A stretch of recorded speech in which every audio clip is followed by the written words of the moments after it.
Hello and welcome to Talk from Superheroes. Hey everybody, I'm Andrew Ivamy. And I'm Diana McCallum. Oh, dramatic pause to you. For a dramatic movie, to you, sir. And this is Talk from Superheroes. Oh shit, the tension is ramping where up. every week we discuss a piece of heroic television or film. Shit, what are we doing this week? This week on the podcast, we're talking about Gladiator. Oh, fuck! Getting jazzed over You're here. getting jazzed over here by the dramatic tension. The tension? You're probably going to throw me some free bread soon? Oh, a little bread and circus. It never goes A wrong. little spoiler for Gladiator. Oh, the load-bearing bread scene. The loaf-bearing bread scene. Jesus, I like it. I like it. Boom, I actually do coming quite in like hot. it. Boom, boom. Coming in hot. The loaf-bearing? Loaf-bearing is very funny for a bread-related pun. I try. I mean, it's all Not a lot of downhill. people would pull a bread-related pun out of their hat like that, but you did. I'll do it every time because I like a pun sometimes, and I like Gladiator all the time. And you know a little bit about bread. I know I'm pretty maxed out on bread. It was pretty much Like, loaf and that's it. Yeah, like sometimes we'll go to the farmer's market and you'll ask the kinds of bread, Yeah. and you'll understand what they're saying, and I'll be like, oh yeah, they made that one sour? You want to know a little secret? What's your secret? I never know what they're saying. But you act like you know. Are you eyeballing it? I'm just eyeballing it. Oh, you want to see like I'm just whichever eyeballing it visually and going one. with confidence. Yeah. Fuck, you fooled me. Yeah. When they're like, that's like a multi-grain sourdough, and they're like, that one is an olive-based rye, and I'm just like, and someone I go, oh yeah, oh that's the one. Oh, like the one the catcher was in. But I'm just finding out. Here's a fun little secret. I have bread money. And I'm not even saying that bread's that cheap. Bread's not still like a little pricey if you're getting a fancier bread. But I'll just try a bread. Mm-hmm. And if it sucks, I'll still finish the bread. I'm actually not going to waste the bread. No, you're not going to waste the bread. Because it was a fancier bread if I bought it. It is still a commitment especially because we're just a family of two. Yeah. We don't have like children or anyone else around that we're like, oh, or like even like a grandmother or some family member. Or a coliseum to yeet bread into the crowds or people. Not even a duck. Maybe. We have signs on our trail that's like, do not give the pigeons bread. Now, you know what? I'd have to look up with fancier breads. You think we could be the pigeons it's nutritional value, right? It's that like you buy a loaf of white bread from a grocery store. There's actually no nutritional value in that for a duck. Oh, I thought it was because then the ducks don't like know how to hunt. It's both. Okay, it is both. But you can sometimes feed certain types of wildlife. Like you can actually go get like duck and like bird seeds and bring that to a park and feed ducks and there's not a real problem with that. But yeah, it's nutritional value. It messes them all up. It's not good for them. But I don't know if you had like a lovely sourdough, I don't know if that's going to do it for them. That might be good. Good to know. All right, so this is really, you know what? Also, I just would like to yeet some bread into crowds at some point. I would like to yeet some bread into a crowd, but this is really like drawn back the curtain on our whole bread experience at the farmer's market now. I really thought you knew what you were doing. No. A lot of times in life, I just kind of do something with confidence when really I'm screaming inside. You're faking it until you make it. You're just determined to get some fun bread. Yeah. It's worked out pretty good so far. We get bread every time. Yeah, but I mean even just in life in general things. You know, I barely know how to do this or most of the stuff. Oh, we figured it out by now. Yeah. But at some point, someone's like, "Hey, do you know how to do comedy?" And I'm like, "Maybe." But I said yes. I said confident yes, but really I was screaming inside. Okay, and now like 10 years later, you're still screaming inside. I'm still screaming inside. I've really committed far too long. Yeah. You do commit to a bit. Yeah. That's your strength. Yeah. We're going to watch Gladiator. It's the year 2000 Gladiator is what we're talking about today on the podcast. We are doing this because in a couple of weeks, in 2 weeks, Gladiator 2 will be coming out. So we're doing Gladiator this week in build-up, in anticipation for that.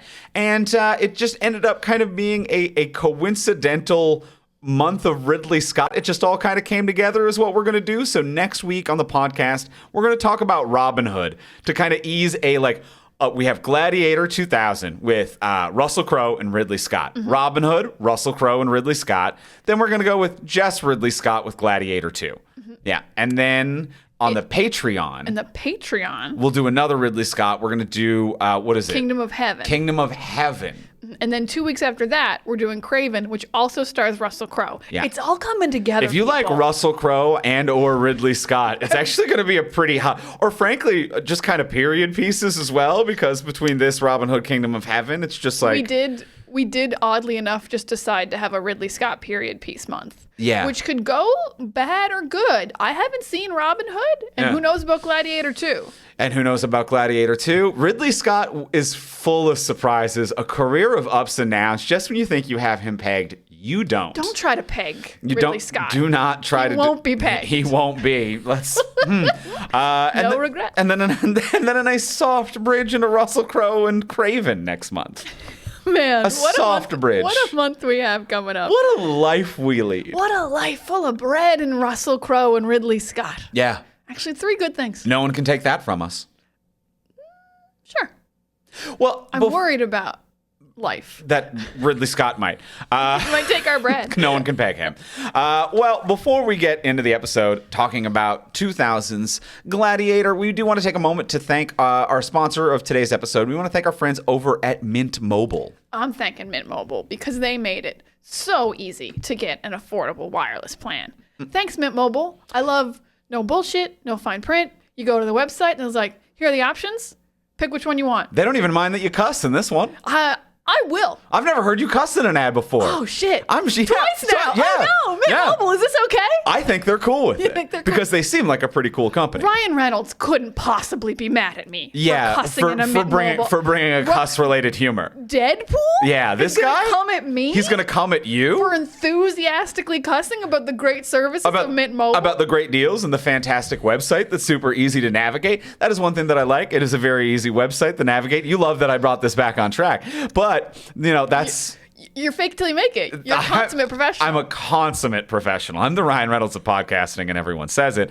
But they have a fantastic and well-designed website. It's very easy to get your plan, to get everything set up. You have the option of an eSIM or a SIM card that can be sent out to you. You can use the same cell phone that you already have if that's the easiest thing for you. You can even just keep your same phone number if that's the easiest thing for you. Whatever's easy for you. You can swear. You can not swear. All plans come with high-speed data and unlimited talk and text delivered on the nation's largest 5G network. It's all good stuff. Yeah, they have a $15 a month unlimited plan, which is fantastic. It's full of deals that are easy to get. Easy deals. Easy deals. Easy deals, good service. You can cuss. Reliable cussing. Yeah.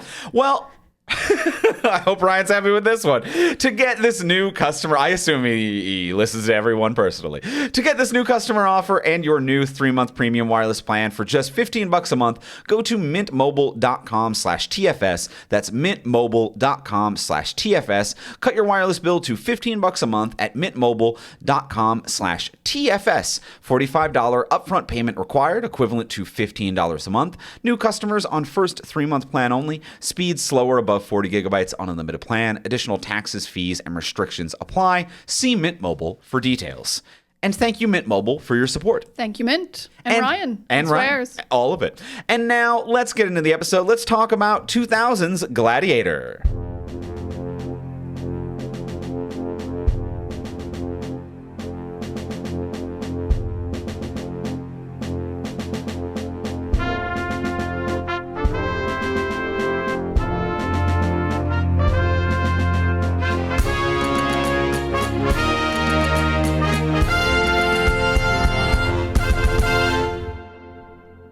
All right, we have seen Gladiator, the classic. 24 years later, we've seen it. Not for either of our first times. No one's first viewing a Gladiator. No one's first viewing a Gladiator. Let's start with the usual, the simple question. Diana, did you like it?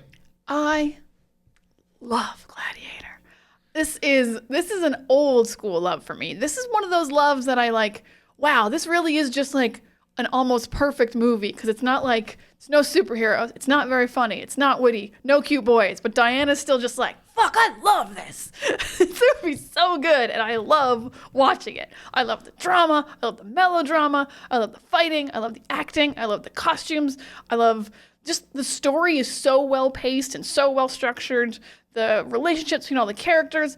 I have so much fun. The backstories, the sad ones, the happy ones, everything about Gladiator is awesome, and I'm having a good time. And you really called me out when we were watching this movie because I was so excited to see it again because I've seen it a lot. And you were like, yeah, there's certain dad movies you just really love. And this is a dad movie. This turns me into a dad. Yeah. Just put my feet up, give me a beer, cry a little every now and then. Yeah, I love Gladiator.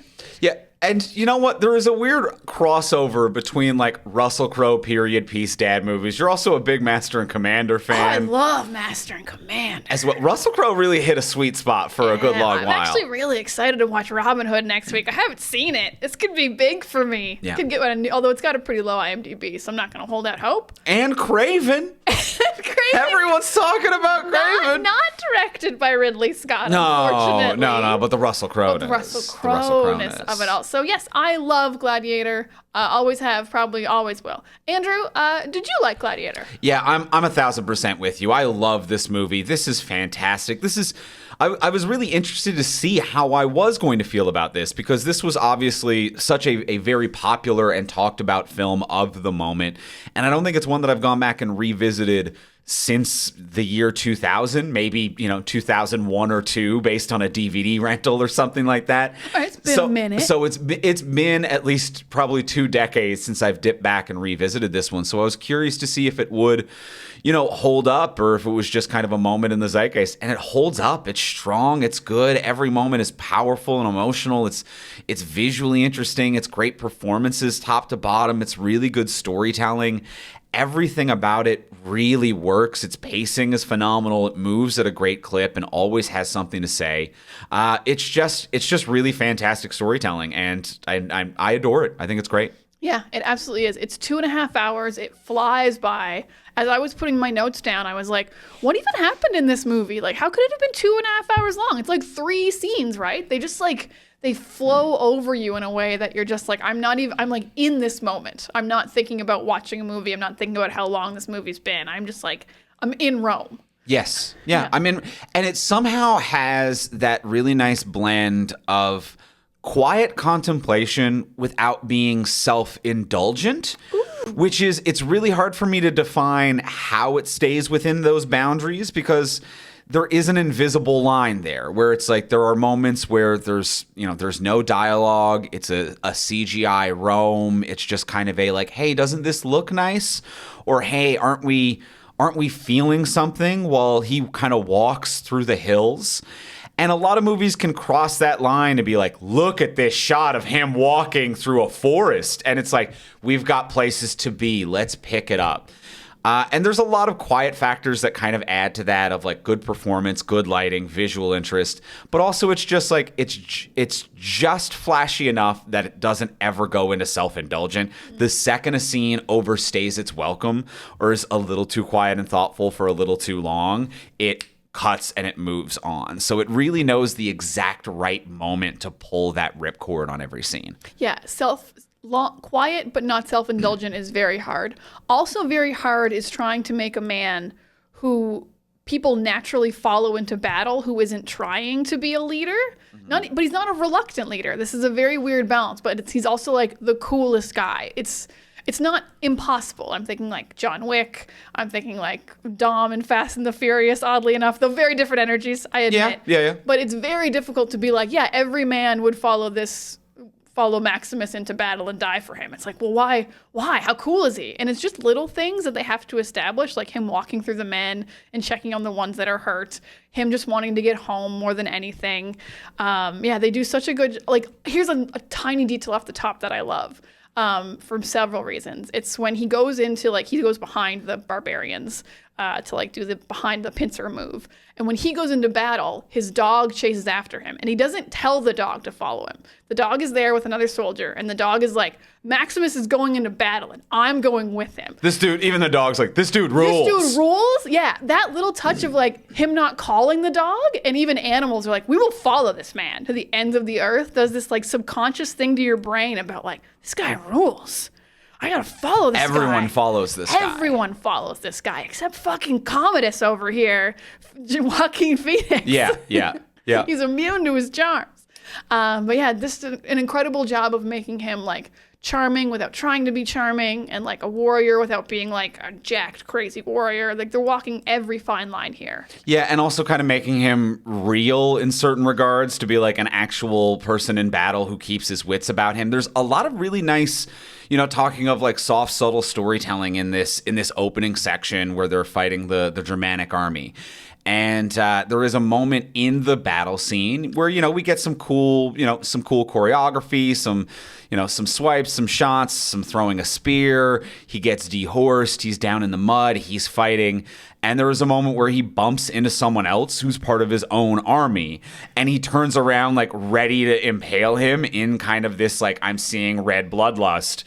And like is caught off guard and a little bit fearful and then a little bit unnecessarily aggressive, but catches himself. And like the fact that he is even a character who needs to catch himself shows that little bit of vulnerability in battle as well, to be like, I am not Superman. I am not the coolest person who's ever existed who can't bump into someone else and then panically turn around with a sword.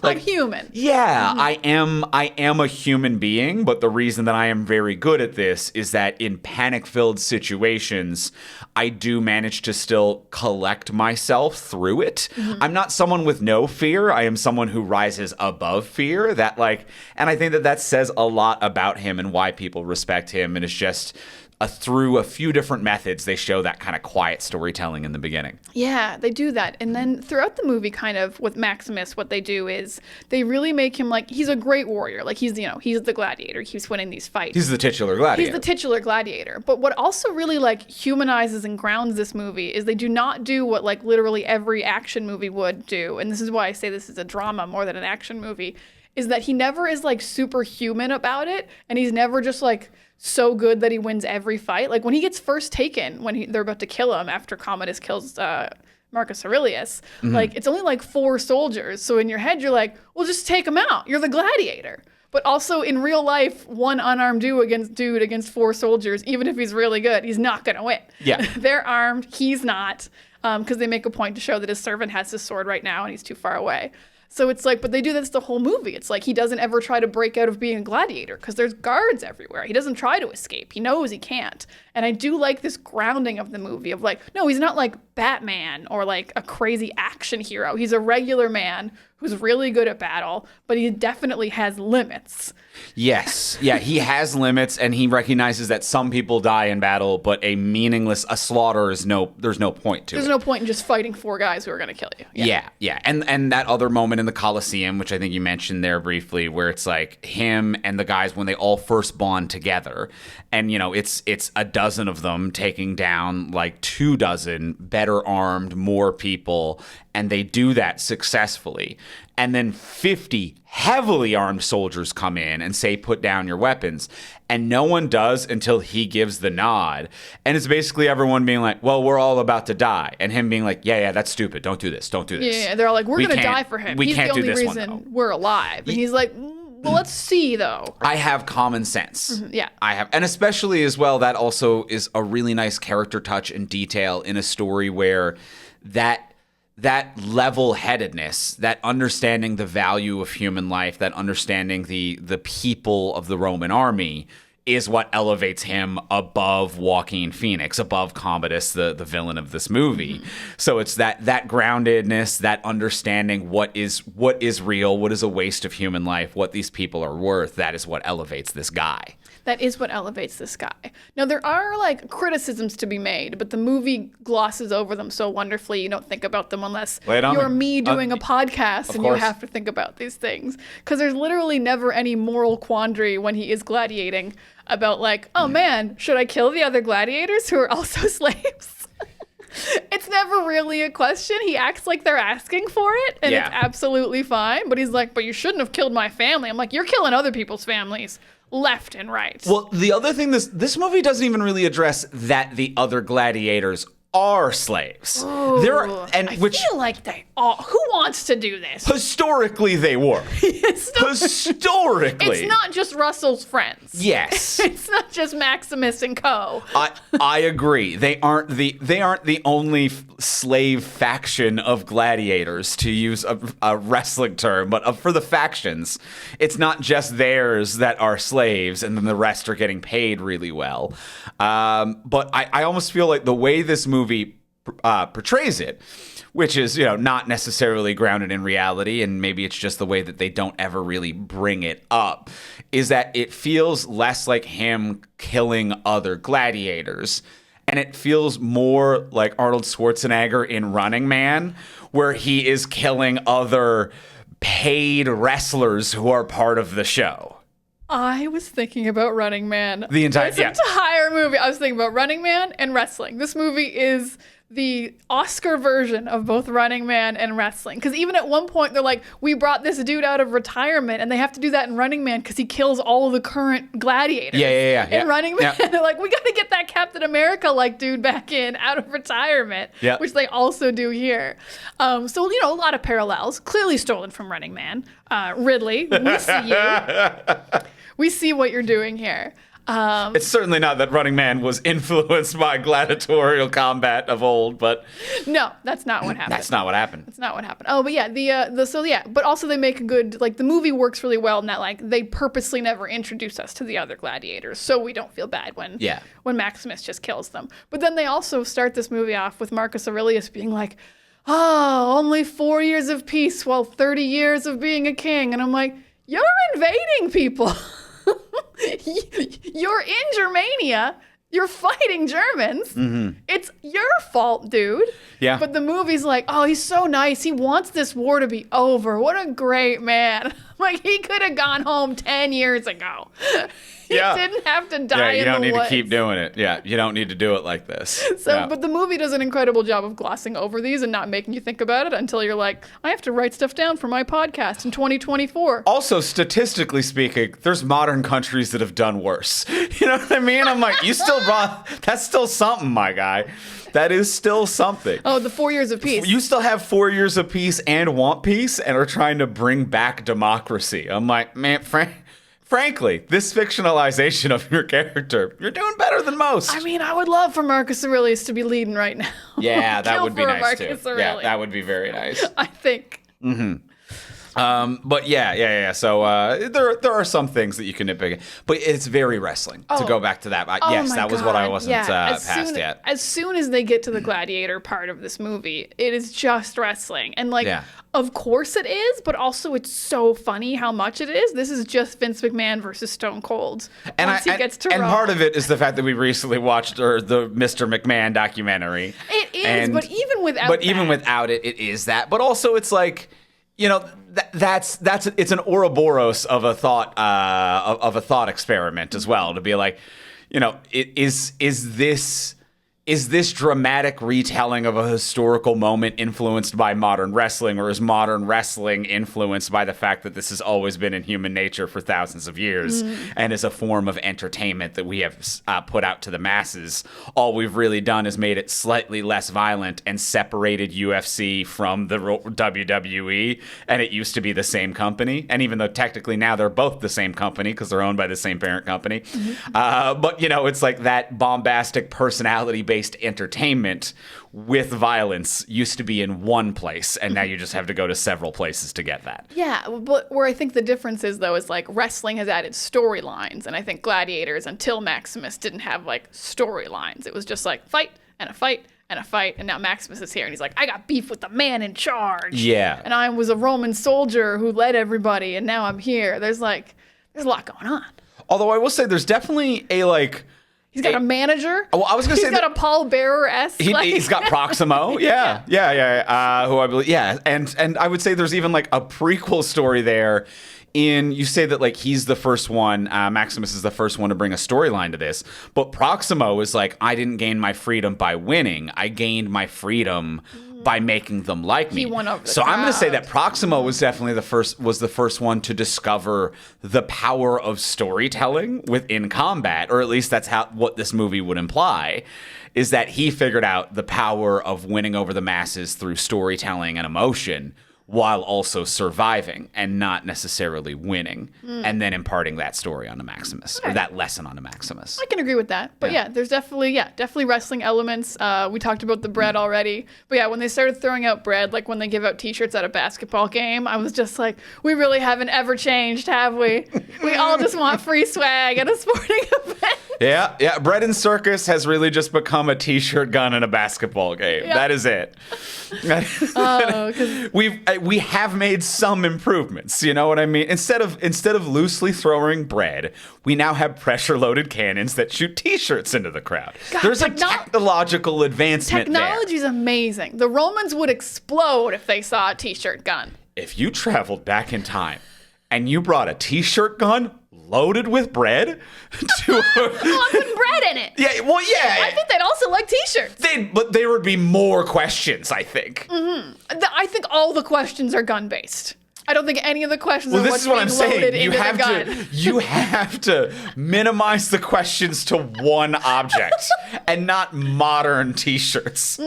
So I think that like you gotta help minimize it. But a pressure-based t-shirt cannon, the Gatling gun style. We all know the ones. You rotate it. It's multiple barrels. Pop, pop, pop, pop, Pop, pop, pop. pop, pop, T-shirts into the crowd. But that loaves of bread, Roman Colosseum.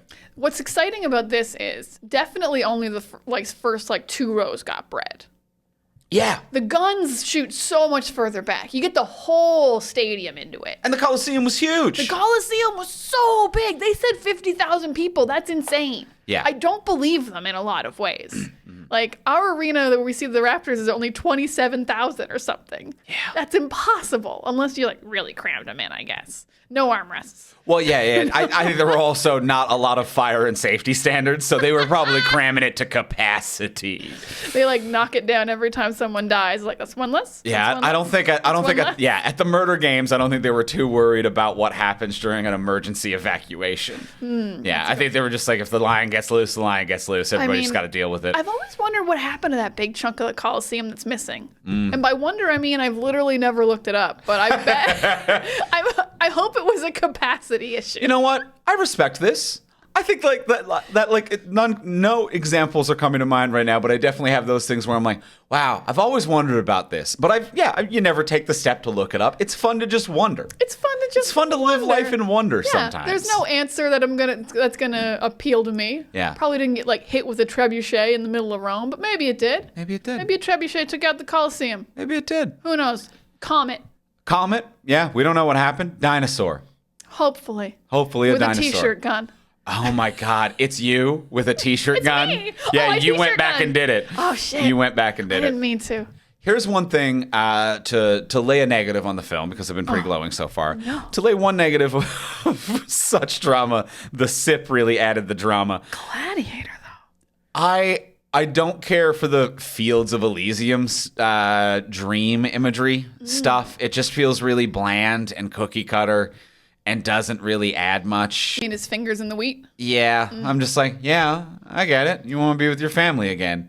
It was more interesting when you talked about it. It was just, I didn't really care for any of the actual visuals of the field. Oh, I don't mind the visuals. I think maybe 30% less I could use. I do like that they've got just a little bit of a filter on them, so it's not. Yeah. It's not humanity. I would say more. I'm like, what is this when he's being carried vision, where he's up in the air and the ground goes by yeah. in a weird way. Yeah. That's really fucked up. But not in a way that I'm like, oh, wow, interesting storytelling, in a way that takes me out. Because I'm like, oh, this is too modern. This is Zack Snyder-y.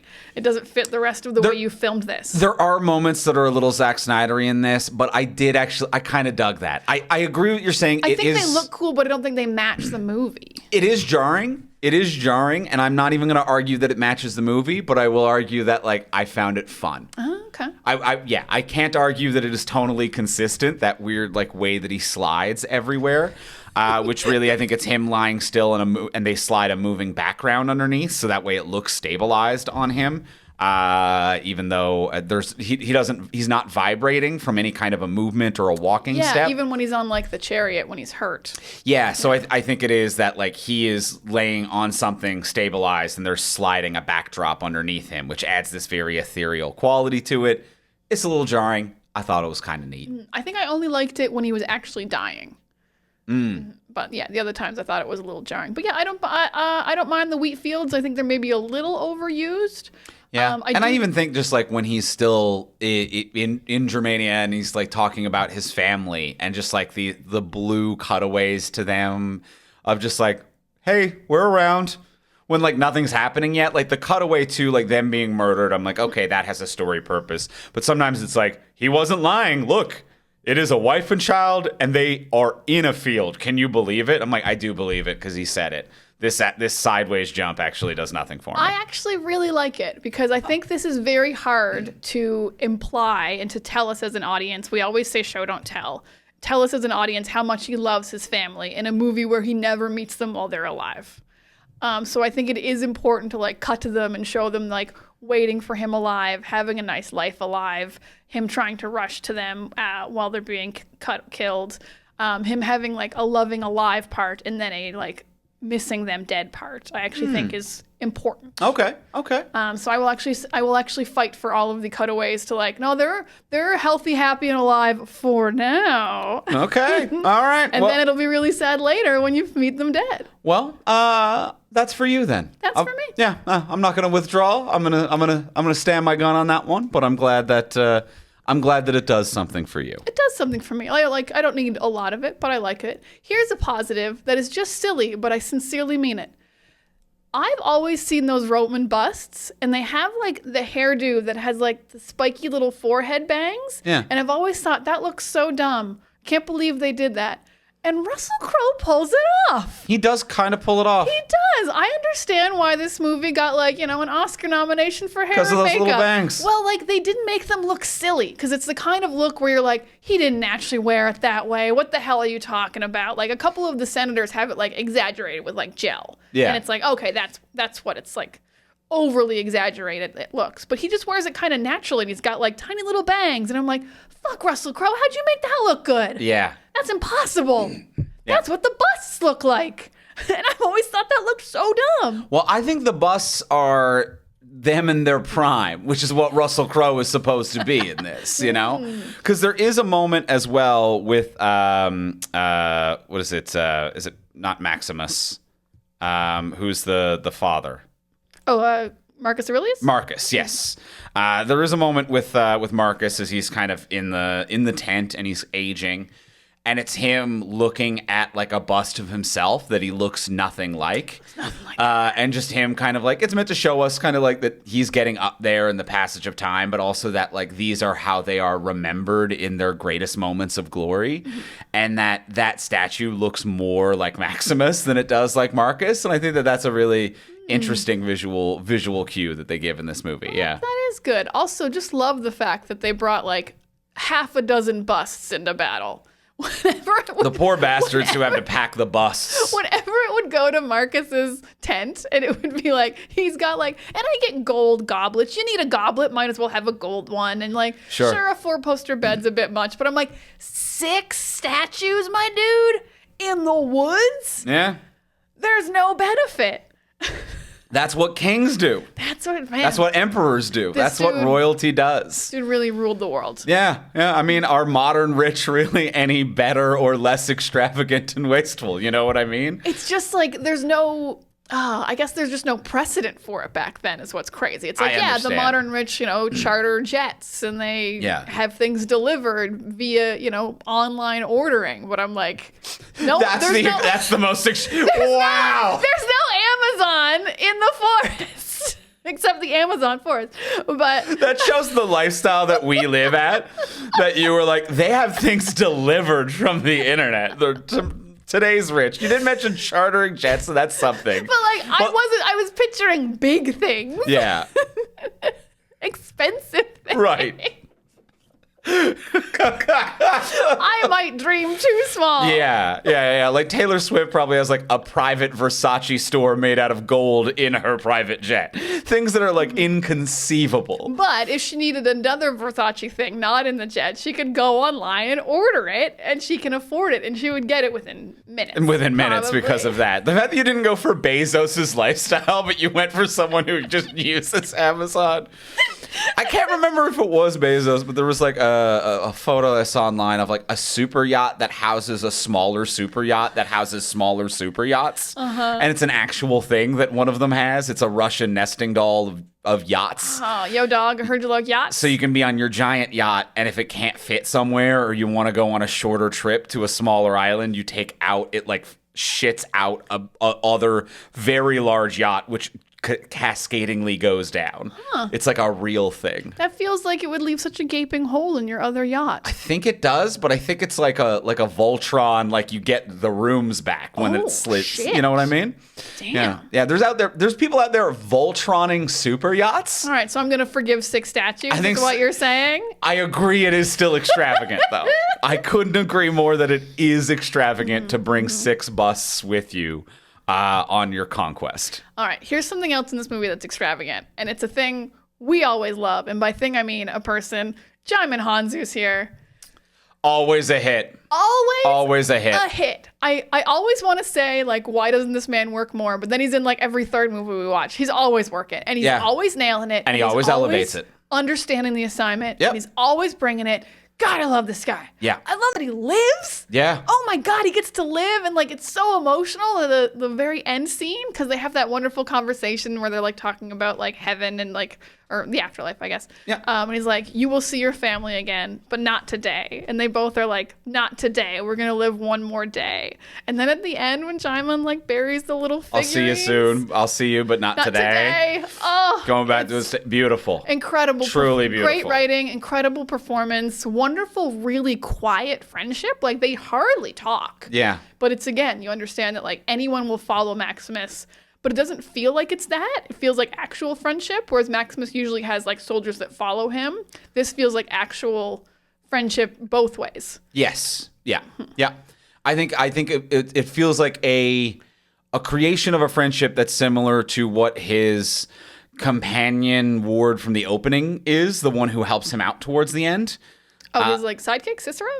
Is it Cicero? His sidekick? I don't know. I wouldn't with the big face guy? Yeah. I wouldn't call him a sidekick. I think he was his like servant. Yeah, I would call him a companion. Right, I'd be a little more respectful to him. He's Diana's sidekick. Oh, okay. Oh, you mean sidekick as a term of endearment? It's a term of endearment. You're right. Okay, me. I'm sorry. This is not an insult from Diana. You're right. This is a highest compliment. Withdrawn. No, but I see what you're Withdrawn. saying. Other people wouldn't know that. Yeah, withdrawn. But Honsou has just such a great performance and such a great, beautiful, quick friendship and brotherhood, and it really works. It really works. It really works. I can't believe he's like the only person who lives. So happy for him. So yeah, absolute deserves it. A G, an absolute champion. And I will say that Joaquin Phoenix and Connie Nelson as the brothers, the shit-eating brother and sister who cause all of these problems, they also do a fantastic job. They're incredible. I hate them both for all the right reasons. Oh, I don't hate Connie Nielsen at all. I actually like totally understand her. I think everything she does is so motivated and like understandable. And you're like, yeah, she has no power, but she's also respected by everyone. She's in this terrible place where like her son is in danger by virtue of being the heir at all. I love her. I hate Commodus. Does a great job. Yeah. Commodus is an absolute piece of shit. She is a relatable, problematic person. Yes. A person who is complicit with evil. A person who has a very reasonable and understandable attachment and protection of their child, which overrides the greater good, which allows them to be complicit with a greater evil. It's a very complex character. I agree with you. I don't hate her. I'm just like, damn it. You did a betray, and then you did a betray the other way, and then I mean, she is very relatable with the way she first says Maximus, with an absolute Herculean level of thirst. Holy shit. The Yeah. way when she sees him from across a room. She's got the curtain open just a little bit to peek at him. Hand on the chest, hand just a little bit on the chest, kind of stroking up and down, and goes, Maximus. Yeah. Yeah, though there is a palpable thirst. Palpable thirst. And like, yeah, like it says it's thirst. And then like as the movie goes on, they're like, yeah, we knew each other years ago. And also my husband's been dead for like 4 years. So she definitely hasn't fucked. So I get it. But also like, yeah, I get it. But yeah, the way that she like so much of her character is just like, Maximus. It's such a good The way intro. she says the name. It shouldn't be legal the way she says the name. Yeah, like he should have heard it and like his senses should have gone off. Yeah.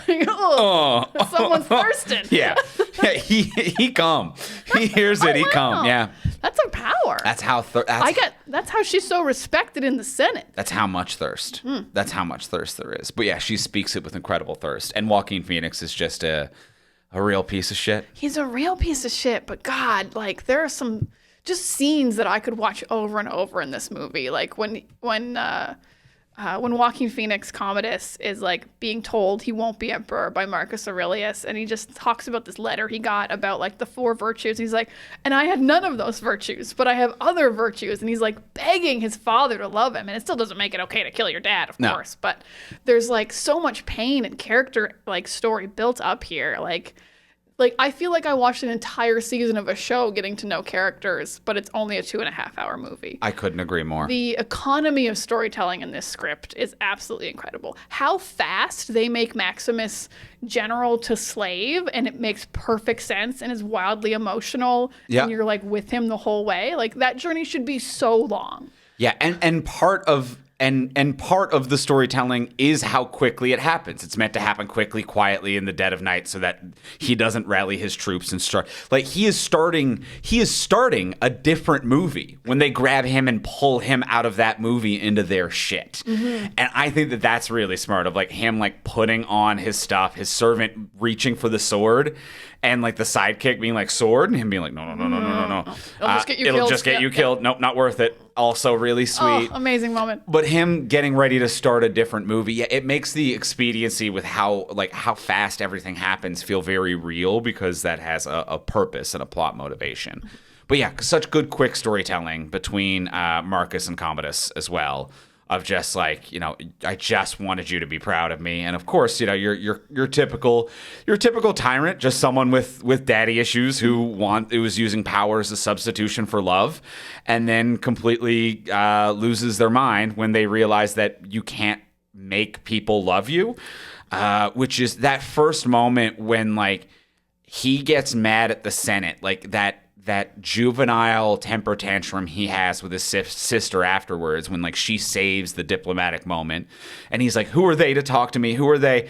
And then later that day going in to see Maximus in the Colosseum and them cheering for Maximus and not cheering for him, and him realizing in that moment that he has to let this guy live, otherwise he's the villain. Like him realizing the power of the masses and how powerless he is at making people love him. It's just such great, which is the only thing he wants. It's the only thing he wants, and it's literally the only thing he's done as emperor, because he thought bringing back the games would make people love him. And for like maybe a day it did, because they are enjoying themselves. But then his own like weapon that he was utilizing gets turned against him by Maximus being more popular. Like he wouldn't have even been able to like come back to Rome if the games weren't happening, if he hadn't brought this on himself. So there's there's just such an incredible like storytelling of like you caused your own fate. Yeah. Very, very Roman.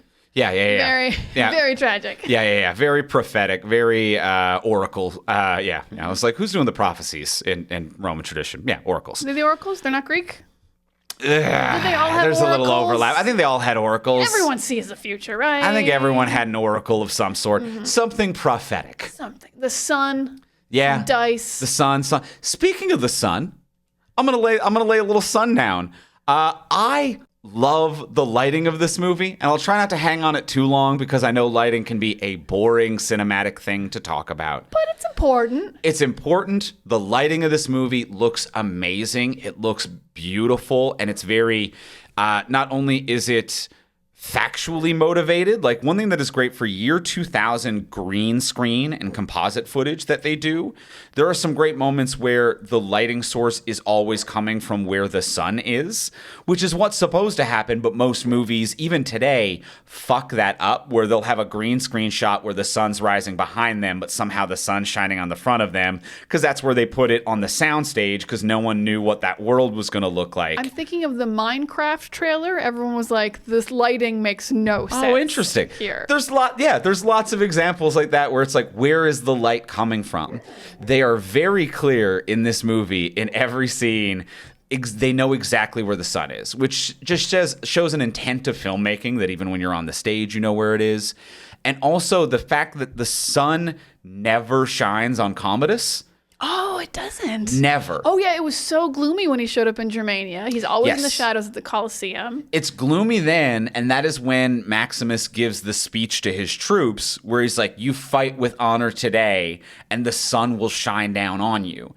And he is being shine on by the sun for the entirety of the movie, and Commodus never gets open light. Ooh. The only time Commodus sees the light is in the presence of Maximus. So it's always a gray, overcast sky with flat lighting, or he's in a dark room. He is never exposed to direct sunlight unless he's in the presence of Maximus. And that's just such a nice thing of storytelling, to be like, you have to earn the sunlight. And he does, and he always has it, and Commodus doesn't, and has never felt the warmth of the sun. I love that observation, and I can totally agree looking back. That is true. And I love that observation as a thing that, like, they had to, I think they must have built into the whole thing. Because as the movie goes, Commodus gets paler and paler, and he looks more sickly. And I know he's softly Golluming. I'm going to say he's softly Golluming. Like a little Golluming, yeah. He's like, his emperorness is the precious, is the one ring that he is like hoarding and will not go out into the light. Yeah. I wonder if maybe he went crazy from vitamin D deficiency. Maybe. Crazy thing to happen in Rome. Yeah. Because because like Russell Crowe is very tanned, so he's like in the sun, but he's also clearly been in the sun. But Commodus is just so pale this whole movie, and he's getting paler and paler as we go. And he's like dying a little bit. But you're right, the sun never shines on him. Yeah, I mean, in both scenarios, whether it's the role of emperor or the one ring of power, it is power. Power is the corruption that sickens you from within, that makes you look like an absolute imp of a pale emperor who just has family issues and only wants people to love him, and has weird incestuous relationships with their family. Yeah, when no real world parallels there. No, nothing going on. Yeah, like power doesn't just corrupt in a way that's like, you're doing corrupt things. It corrupts in the way that it fucking just ruins you. Yeah. You're never happy. No. You're totally broken. No, you're never happy. You can't use it to force the love that you want. Yeah. Still on lighting, now that reminds me of because every scene is also, even like scenes that aren't in the sun, as you said, are so like visible. It's so much to see. But you mentioned the CG, and it reminds me that there's only the kind of one scene that's a little dark and shadowy to an extreme. And it's the scene where Proximo is like letting Russell Crowe go, and he goes and he fights the guys. Yeah. And the reason for that is because they had to CG in the actor Oliver Reed because he passed away. Oh, I didn't know that. This is like incredible 2000 CG. Like I watched all the DVD special features on this because the CG in this movie is that kind of great CG that's completely hidden. Like the tigers in the arena that attack Russell Crowe are completely CG'd. Furred tigers? That's so hard in 1999. I remember getting the DVD just to be like, I need to rent this DVD to watch the special featurette about how they made this. Like that was the level of like, are you fucking kidding me with these tigers? Because they had real tigers, but a tiger didn't jump on Russell Crowe. But a tiger does jump on Russell Crowe, and it's flawless. Yeah. So it has that kind of CG that like there's only a couple shots. They spent millions of dollars on each one, and it's indisputable from reality, which I absolutely love. So the other one is Oliver Reed, who plays Proximo. He died, and he hadn't finished about 2 scenes. And the really interesting thing is, because he was a lead, the insurance would have paid to like redo all of his scenes with the new actor. But Ridley Scott was like, I don't want to take him out of the movie because he passed away. Yeah. He filmed most of his scenes, so they had to rewrite it that he died in that scene. He wasn't supposed to die in the scene where Russell Crowe was escaping. Oh. And they just used some footage they had and like CG'd him having like 2 extra lines that he never actually said. Interesting. When he gives the keys And over. they got like a voice match to sound like him or something like that. So when he gives the keys over and he lets Russell Crowe escape. Because the ending of this movie was actually supposed to be Russell Crowe escapes, gets captured, and then he has to fight Proximo in the arena.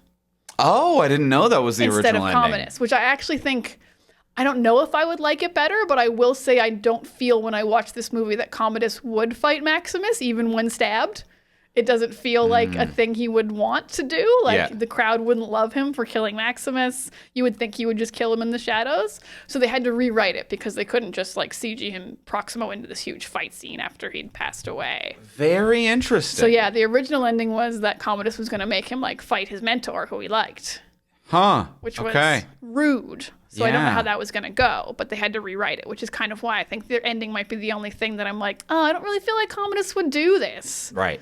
Even though it's nice to see him just like dead on the ground when Maximus gets carried away and they all just leave his body there. I love that. Oh, it's incredible. I love that. The visual is incredible. I just don't believe the motivation for Commodus, but it like storytelling. Oh, I believed it. You believe that? I believe him? I think not knowing. I think he's too much of a coward. I don't think he'd ever do it, even stabbed. I think because I think and who knows if this was a reshoot or a rewrite, because they try to show that he is a competent swordsman by showing him practice in the forest or whatever, right? And it's like, okay, you're forcing it in a little bit, but you're trying to show that he is a competent swordsman, but he is a coward. So it's not like he is useless. He is not like a bumbling buffoon who's like, which one's the sharp end? Blah, blah, blah, blah. But he's just like, I would rather comfortably be eating grapes than ever raise a sword in battle. I would never actually take a real risk in my life. And him underestimating the risk of everything, I think, is his character. So I really like it and buy it for him to be like, I have underestimated risk, and what I want more than anything, and I'm willing to do all of the stupid things for, is love. And I want the cheers of the crowd that I'm not getting and he's getting. I want the love of my father that I'm not getting and he's getting. He doesn't want to take things. He doesn't want to just remove things from Maximus. He wants to take them for himself. And that selfishness, I think, is it. But that's my read on it, that I'm like, I believe it. I believe that he would be there. I could be talked into it. Just, the cowardliness was just a tad too much to me. Not that I like watch it and I'm like, this would never happen. But I'm like, this seems slightly out of character. Oh, interesting. I don't feel like you would ever be brave enough to do this. No. And the other thing I will say, just a last thought on the visual effects on the tiger specifically, that it's so impressive that Ridley Scott did this in the year 2000. Is not only does the whole visual effects department team just deserve all the kudos for doing the tiger and for doing the very tasteful job of reworking some of those scenes over around a deceased actor, which is just very touching and heartfelt and a warm tribute to the performance. But like some of the stuff, like the tiger stuff as well, it's very interactive with the environment. So not only is it hard in the year 2000 to make fur and a tiger look good, which they do empirically make it look good in broad daylight, they make it interact with characters and scenes and kick up dust. And there's a level of interactivity that really works. Along with that interactivity is a good performance from actors who seem to understand what imaginary shit is there, which I think is also a sign of a good director, especially in the year 2000, for it to be like, okay, Russell, and then you take that and you hit down on the ground, you react big, a tiger's coming at you, a quick roll to your right, sword up, tiger is on you, curl over with fear, trying to fight it off, and to get that performance and nothing's happening. Nothing is happening. And like that hasn't happened in the year 2000 yet, except for like Jurassic Park. But even then, half the dinosaurs were animatronic. Yes. Yeah. And you have something to play off of. And even it being in the early realm of CGI, like you look at it at some of the behind the scenes stuff, and it is just everyone using their imagination and pretending it's there. There's not a tennis ball on a stick. There's not dots. Yeah, there's not like Taylor Lautner in a gray suit getting petted for no fucking reason at all. Taylor Lautner attacking Russell Crowe in Gladiator and behind the You know what I scenes. mean? Like, and then Taylor Lautner gonna jump on your back. and then an entire visual effects department being like, now we've got to remove this fucking idiot from a scene. There's no Sean Gunn in a Groot costume. Yeah. Groot. It's me. And then they're like, I guess we got to remove Sean from this one now. We could have just CG'd in Groot, but Sean's here. Yeah, which is like, and there is a benefit to having something that people can interact with on set. But there is a talent to a director to give an actor nothing and still get that performance out of them, and which is what happens here. It's very impressive. And also the fact that it's just wildly unnecessary, like, because they did have tigers on set, but they didn't like get anywhere near Russell Crowe. They just had them for like some shots to be like, we don't want to CG all the tigers, just hold it in the corner over there. But like also like this movie works perfectly fine if a tiger never attacks Russell Crowe. Yeah. You don't walk out of the theater and you're like, can you believe They didn't do the tiger shit? Got attacked by a tiger? Because, like, they do such cool shit, like all the chariots exploding, that one lady who gets, like, cut in half by a wheel. Oh, yeah. Oh, I was so excited to see a lady, and then I was like, I am glad she got a cool death. Real cool death, though. Yeah. It rips. Because I was like, oh, not a lot of ladies in this movie. And then I'm like, Lady Gladiators, you won't live, because Maximus is going to win. Yeah. But, like, cool death. Very cool. I'm glad you didn't get, like, a sexist death. Yeah. You just got killed like any man. Just like anyone else, chopped in two. That's the dream, isn't it? That's the dream. But yeah, but they didn't need tigers. But they were like, but we're going to pay millions of dollars and make them the best tigers you'd ever see. But also everyone leaving the theater would have been like, I didn't even notice there was CG. And that's like the dream, but also then you get no credit. It just hurts. Seamless CG. It's the seamless No, CG. they got credit. They got credit. They got People did Oscars. People left their house to go to the Blockbuster to get the DVD to see the featurette. People knew. I did own this movie on DVD. Yeah, I'm going to say it was an era of getting more credit than today. All right. Fair enough. Well, let's go in for the close. Let's ask the final question of what would you change? So now that we've discussed everything we've discussed about this, what would you change about this movie if you could change anything? Before we do go in for that final question, one thing that I want to do real quick is I want to thank everyone who tuned into our live stream this past weekend. Oh, thank you so much. You are an absolute dream. Everyone who tuned in, we did a 24-hour live stream of our podcasts and video games and lots of fun stuff, and it was all raising money for Children's Miracle Network of Hospitals. We managed to raise over $4,000 for Children's Miracle Network Hospitals, which is awesome. Thank you so much to everyone who donated. Thank you to people who just hung out and chat, to the people who were just watching.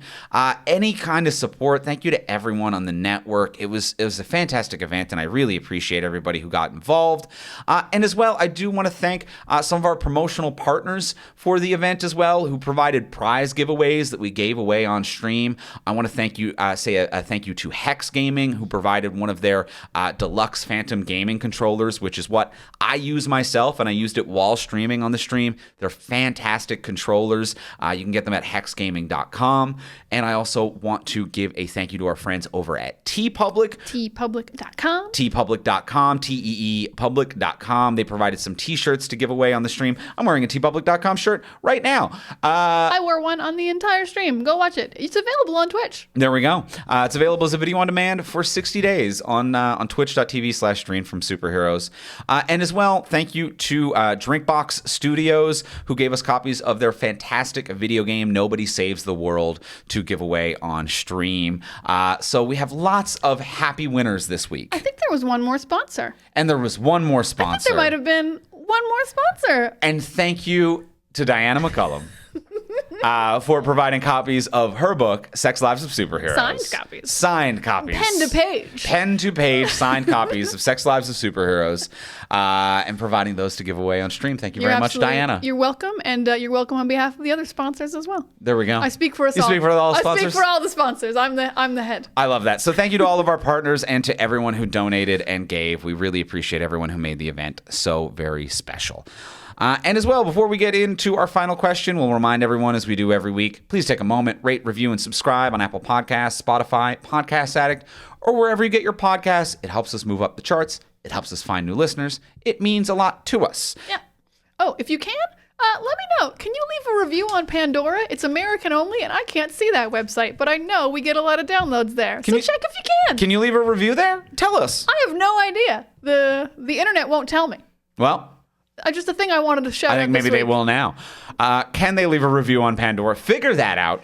And that's Get on it, Pandora. And that's a free way to support the podcast. And if you want to support the podcast monetarily, you can do that over on our Patreon page, where you can subscribe at whatever is in your budget, get different cool bonuses for doing so. If you subscribe at $1 a month, you get our webcomic early. $3 a month, you get these episodes early and ad-free.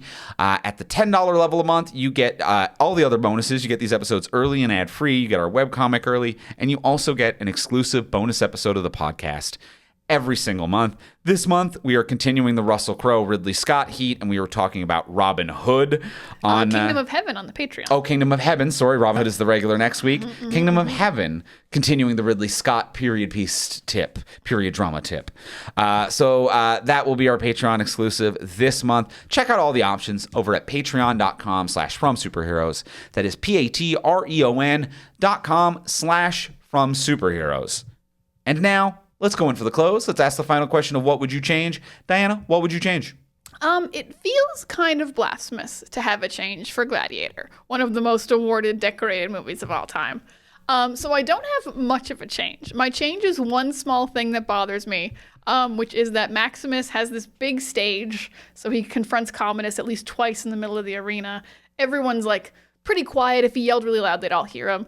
I always get really annoyed that he never says really loud, "This guy killed Marcus Aurelius," because I feel like the people loved Marcus Aurelius. He seems like he was very popular. And he's never just like calls him out on it and gets people to turn on him that way or something. Everyone seems pretty, like, I know like the upper level people definitely know he killed Marcus Aurelius, like his sister and that one soldier who betrayed Maximus. But I feel like the regular folks have no idea that like Commodus did it. So I would really like a proclamation of guilt to be like, and this guy killed Marcus Aurelius, who ruled. We all liked Marcus, and that just always bothers me. It never takes the chance to do that, and that's really my only change for Gladiator. Very, very good movie. Very good. I don't know if we mentioned. Very soft change. I like it. Even if he just spoke up. There are some times where I'm like, they didn't hear you. They didn't hear you. He is such a good actor, but yeah, like they didn't hear like the iconic like father to a murdered son, husband to a murder. They didn't hear that. Yeah, there were some conversations between like him and Lucilia. Connie Nielsen. Yeah, in Lucilla, in that final scene where I'm like, no one heard her. No one heard this. Yeah. No one knows this. She was trying to announce stuff. Yeah, no one heard this. No. But yeah, okay, cool. So that's my small light change for Gladiator. Andrew, what would you change? Also a light change. Mine is a very light technical change. None of the bad slow motion. Okay. The slow motion's bad. It's bad slow motion. It's the slow motion that's 12 frames a second, and it's choppy, and it just looks shitty. Slow motion, and there'll be like fast motion real quick. Yeah, there is some like motion ramping. It's a little bit, when you mentioned earlier, there are like touches of a Snyder movie in here. There's a taste of Snyder. Yeah, but at least Snyder, when he films slow motion, knows it before he starts filming, films it in slow motion, and slows it down so it's the proper frame rate. It looks right. This was also just like a 10-year era in film where this was kind of the style to like purposefully do it shitty, which is like, rather than film something if you want to do it at half speed, rather than film it at 50 frames a second and slow it down to 24 so it looks like the rest of the movie, you would film everything at 24, decide later what you want to slow down. It would be at 12 frames a second, which basically looks like a fucking stop motion animation. It just looks like shit. But there was like 10 years there where it was like, that's kind of cool. It's like the gritty style of slow motion. And now it just makes the film look very dated. It makes it look like this was shot on VHS. You know, like it's just instead of DVD. Yeah, instead of, they film it on the DVD. It's on the DVD. It's on the DVD, but it just makes it look kind of cheap and dated. The bad, wrong frame rate slow motion that's in this. I can agree with that. Yeah, none of the, as much as I like seeing the family like in heaven and seeing them before, I really don't need any of the weird like heaven effects or the like half dead effects when he's like kind of passed out a little and stuff from blood loss. So yeah, none of that does a lot for me. Nah, just a couple of dated effects. Yep. Because like the tiger holds up. Tiger holds up. You didn't even know Proximo was dead, so that CG's holding up. Tiger holds up. Tiger holds up. Well, That'll do it for this week for Gladiator. Next week on the podcast, we're going to be back and we're going to be talking about Ridley Scott's Robin Hood. Also with Russell Crowe. More Russell Crowe, Ridley Scott next week on the podcast, talking about Robin Hood. New Russell Crowe just dropped. New Russell Crowe just dropped. Building up to the following week when we will be talking about Gladiator 2. And then next month, we'll be talking about Craven, which will have more Russell Crowe. And then last month, we were talking about Joker and Signs. This has been just like a fluid transition from the Joaquin. Oh, shit. From the Joaquin to the Ridley to the Russell. Damn, we got it all. Synergy right here. It's all connected. And in the meantime, if you want to get a hold of us, you can find me online most places. I'm at Ivimey, Ivimey. You can find me on Tumblr and Twitter at Words of Diana and Instagram and Threads at Pics of Diana. And you can find both of us most places at From Superheroes. And we'll talk to y'all next week. Bye.